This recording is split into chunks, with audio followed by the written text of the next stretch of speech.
तपाईँ बुढा भएर छोडेको हो तपाईँको श्रीमतीले अब 13 वर्षको ल्याउनु भएछ अनि ठिकै सर अब म बुढो भएर छोडेको अनि केही भएन उसले पनि अब कमसे कतिले त अब 5 वटा बिहा गरेको मान्छे त ऊ पनि 35 वर्ष भएर चाहिँ बल्ल के छ मेरो माया कमी भएर छोडे होला नि तपाईँ कति वर्षको हुँदाखेरि 13 वर्षको बिहे गर्नुभयो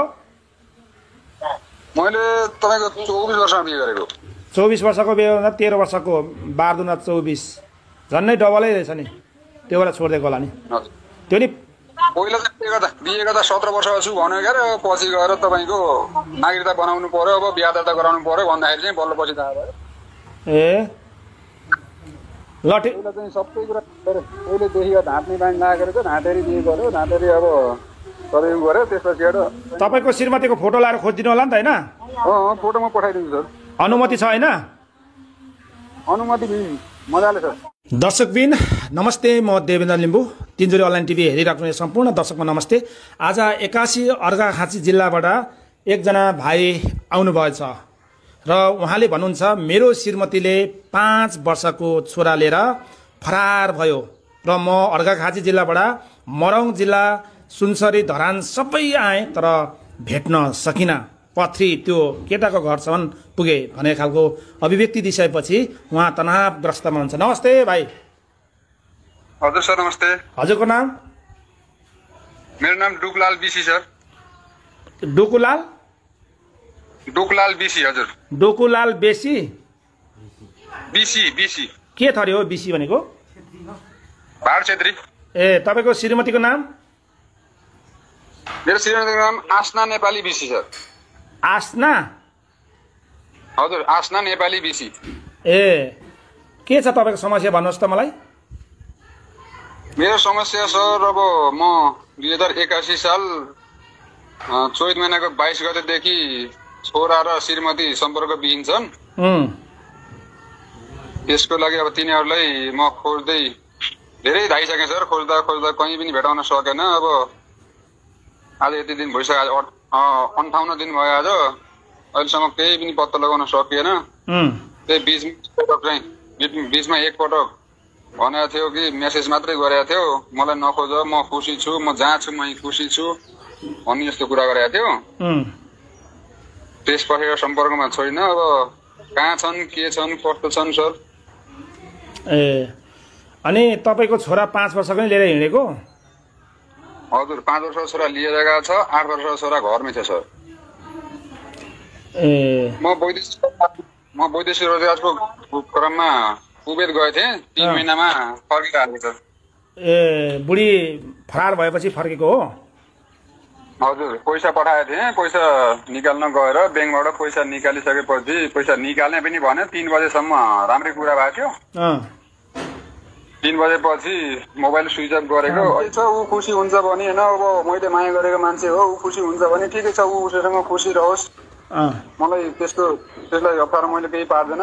मलाई पैसा पनि चाहिएन, मलाई केही पनि चाहिएन। मलाई सिर्फ यति मात्र हो कि मलाई मेरो छोरा मात्र फिर्ता दियोस्, अरू केही भन्न चाहन्छु। तपाईँ अर्घाखाँचीदेखि यता मरङ पनि आउनुभयो अरे त?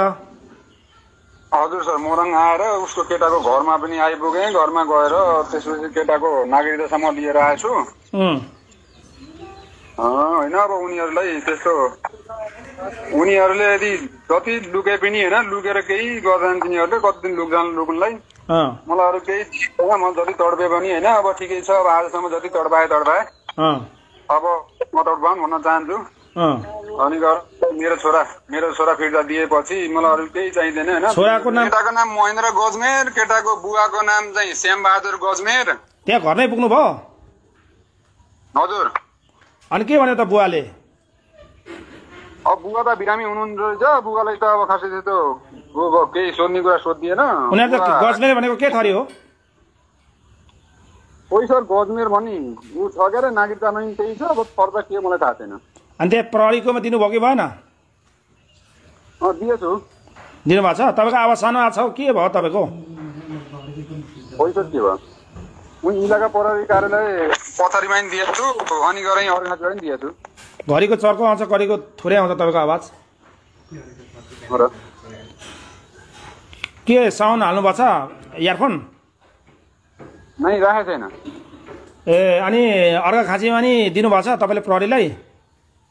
हजुर अर्का चाहिँ दिएछ। के भन्छ प्रहरीले? प्रहरीले त अब के भन्नु दियो त्यही हो, अब खोज्न खोजिरहेको छ प्रहरीले। हराएको अर्को दिनमा उजुरी दिएको थिएँ। त्यस पछाडि त्यो केटाको केटीको अनि दुईटैको सिमको डिटेलहरू सबै निकाले। ऊ हिँड्ने दिन 22 गते चैत महिनाको 22 गते त्यही केटालाई मात्र 29 कल फोन गरेर रहेछ। सबै सिमको डिटेलहरू निकाले। त्यस पछाडिबाट चाहिँ त्यसरी थाहा भएर म त्यसको अलि माथि जानु न, यसो माथि लानु न टाउको। म केटाको घरमा पनि पुगेँ होइन। पुगेर अब केटाको त्यहाँ अब भाइहरू 4 भाइ रहेछ। 4 भाइमा कोही छोरालाई नहेरेर ज्वाइँले हेर्नुभएको रहेछ। ज्वाइँसँगबाट मैले नागरिकताको फोटोकपी लिएछु अनि एउटा फोटो सबै यताउता लिएर आएछु। पथरीमा मैले सबै दिएछु सर। अनि तपाईँको श्रीमतीको नाम माइती चाहिँ कहाँ हो? माइती गाउँ यही हो, कपिल वस्तु। कपिल वस्तु कहाँनिर? कपिल वस्तुको के भन्छ यो मङबारी मसुरे भन्छ। अनि उहाँको माइतीले के भन्छ? माइतीमा पनि अब त्यस्तो पहिलेदेखिबाट त्यति खासै सम्पर्कमा थिएन। माइतीसँग रिलेसन त्यति राम्रो थिएन। माइत पनि म गएँ 2 पटक गइसकेँ। जाँदाखेरि मम्मीले त अब राम्रै कुरा गर्नुहुन्छ गरे, अब तपाईँ यहीँ हुँदै गर्दा हिँडेको भए मलाई अब हामीले नि केही गर्न सकिन्थ्यो। अब आफै माथिएर हिँडेको हो, छोडिदिनुहोस्। अब तपाईँलाई मैले केही भने होइन के अरे भन्ने जस्तो कुरा गर्नुभयो। मम्मीले त राम्रै कुरा गर्नुभयो। तपाईँको श्रीमतीको नाम फेरि बिर्सेँ मैले। आस्ना नेपाली बिसी। आसमाजी यो भिडियो हेर्दै हुन्छ भने तुरुन्तै फोन गर्नु होला, नत्र भने तपाईँलाई फेरि हामीले त थाहा पाइहाल्छ जसरी मिडियाले त होइन, रङ्गे हात फेरि राति आएर पक्रिनु नपर्ला होइन। अनि त्योभन्दा पहिला तुरुन्तै फोन गरेर समस्याको हल गर्नु होला। भागेर कहिले पनि समस्याको समाधान रहँदैन। एक दिन हाम्रो मिडियाले पक्रिन्छ। 8 महिना 10 महिना ताल पऱ्यो भने तुरुन्तै नै हुन्छ होइन। कति अब भिडियो हेरिराख्नुपर्छ होला। त्यो कारणले तुरुन्तै चाहिँ भाइसँग सम्पर्क आएर खुरुक्कै उहाँको छोराले जिम्मा दिनु होला। तपाईँ अर्काको पोइ लिएर के अरे आफ्नो पोइ हुँदा अर्काको पोइसँग हिँड्ने छोरी मान्छे गतिलो चाहिँ हुँदैन। त्यो गतिलो नभएको कारणले ती बच्चा बिजोग हुन्छ। 5 वर्षको ती छोरा बिजोग हुन्छ। बुवाले खोजिरहेछ। तपाईँको श्रीमती आसमालाई खोज्नु भएको हो कि तपाईँको छोराले खोज्नु भएको? तपाईँले चाहिँ मैले अब सर तपाईँको मैले चाहिँ मेरो छोरा चाहिँ मलाई जसरी पनि मलाई मेरो छोरा चाहियो। अब आस्नालाई पनि अब माइतीको जिम्मा त लगाइदिनै पर्छ मैले होइन। ऊ सकेसम्म ऊ पनि सम्पर्कमा आयो भने उसलाई माइतीसँगबाट होइन मसँगबाट अब बिछोड भयो भनेर अब मैले पनि बिछोड गराउनु पर्ला होइन। उसलाई पनि भोलि अप्ठ्यारो पर्ला, उसले पनि नागरिकता बनाउनु पर्ला। उसलाई पनि अब उसको जिन्दगी छ होइन, उसले पनि राम्रै गरोस्, ठिकै छ होइन। ऊ खुसी भएर जान्छ भने जाओस्, म त्यसलाई केही भन्दैन। मलाई छोरा चाहियो, सुरुमा मलाई छोरा चाहियो। छोरा पछिबाट एउटा तपाईँको डिभोर्स कागजमा साइन गरिदिनु पर्छ सर। मतलब तपाईँको बिहा दर्ता पनि छ? बिहा दर्ता नागरिकता बनाएर सर, नागरिकता लिएर गएको छ। त्यो घरबाटै हिँडेको रहेछ। उसले आफ्नो नागरिकता लिएर गएको छ, बिहे दर्ता लिएर गएको छ। त्यसपछि एउटा फेरि बाबुको जन्मदर्ता लिएर गएको छ, उसकै जन्मदर्ता लिएर गएको छ, सबै लिएर गएको छ त्यसले। घरबाटै छोरी मान्छेले चाह्यो भने नि हजुर जहाज चाहिँ डुबाउँछ भनेर यहाँदेखि प्रमाणित भयो कि भएन? हो रहेछ सर। अब त्यति विश्वास गरेको थिएँ तपाईँको मैले आफूलाई भन्दा बढी विश्वास गरेको मान्छेले विश्वासघात गरेर गयो। ठिकै छ, केही छैन होइन। ऊ खुसी रहोस्, सुखी रहोस्, केही फरक परेन होइन। अब उसले राम्रैको लागि हिँड्या होला, ऊ राम्रै भएर पढोस्, यति मात्र हो। मलाई म यो ठाउँमा छु म होइन, म जहाँ भए पनि म खुसी छु मात्रै भनेर मिल्दैन। मलाई मेरो छोरा चाहिँ दिनु पर्यो जसरी पनि। फोन लाग्छ लाग्दैन? फोन लाग्दैन सर अहिले। फोन त उसै दिनदेखिबाट स्विच अफ छ, अहिलेसम्म खोलेकै छैन। भनेपछि कुन देश जानुभएको थियो? म कुवेत गएको थिएँ सर।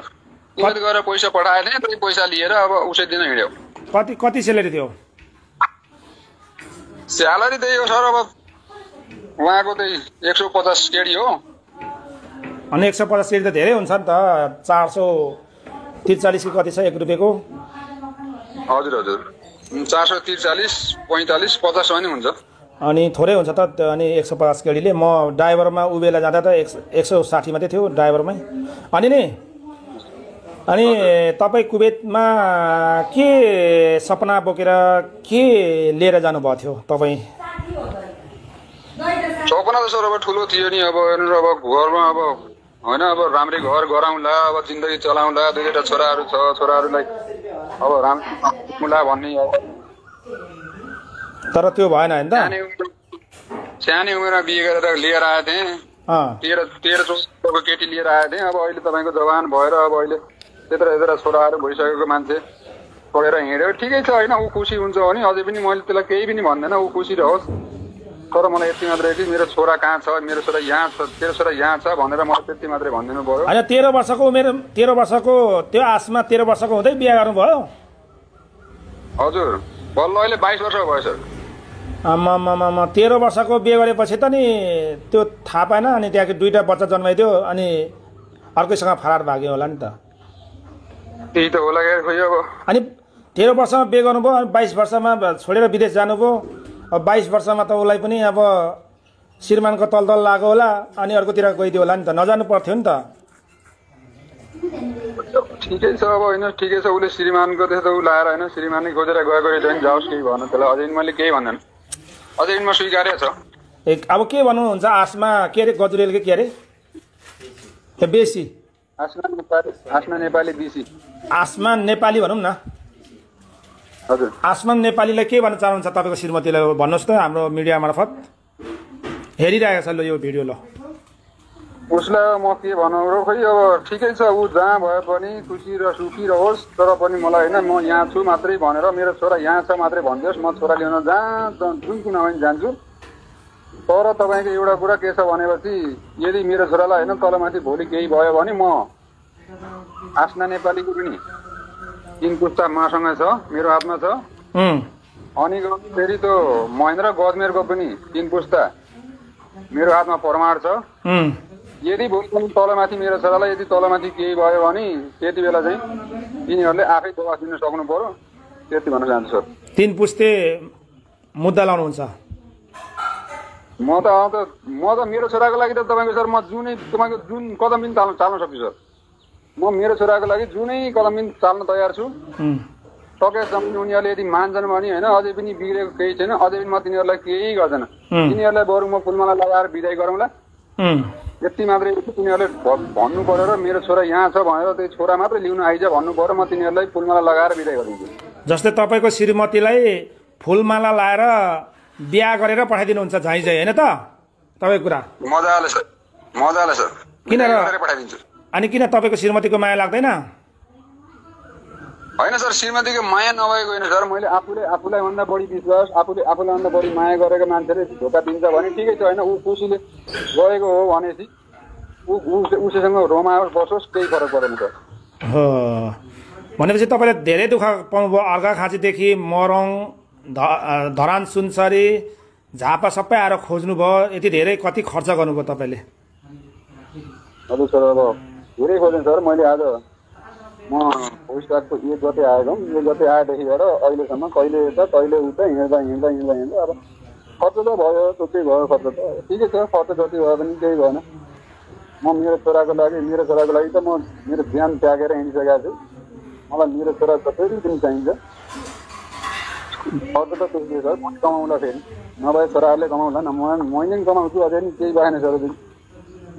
अब तपाईँले 150 सेलेरी छोडेर आउनुभयो, अनि 150 सेलेरी त्यत्रो राम्रो सेलेरी छोडेर आउनुभयो कुवेतबाट।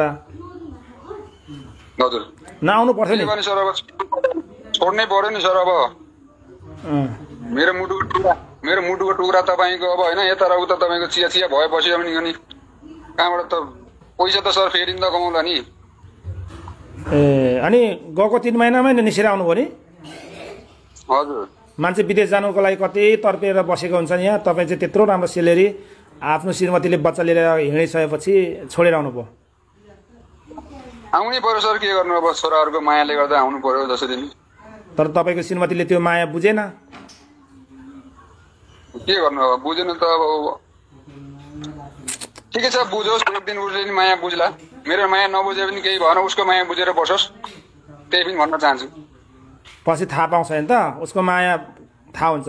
उसको चाहिँ बुढी छैन अरे त्यो तपाईँको श्रीमतीसित जानेको? उसको बुढी छैन भन्दा पनि एउटा चाहिँ अझै पनि छ र डिभोर्स दिने तयारीमा थियो अरे। अनि घरेको ज्वाइँले भनेको सुनियो, गाउँकोले भनेको सुनियो।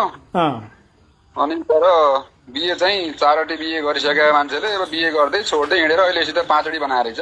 ओ राम्रो राम्रो, गुड गुड गुड। 5वटी बनायो, 5वटी माथि तपाईँको श्रीमती गयो। आजमा एउटालाई धोका दिन्छु भन्दाखेरि आफू पनि धोका पाइन्छ होइन, त्यो चाहिँ भगवान घुमेर आइहाल्छ, त्यो कुनै फरक पर्दैन।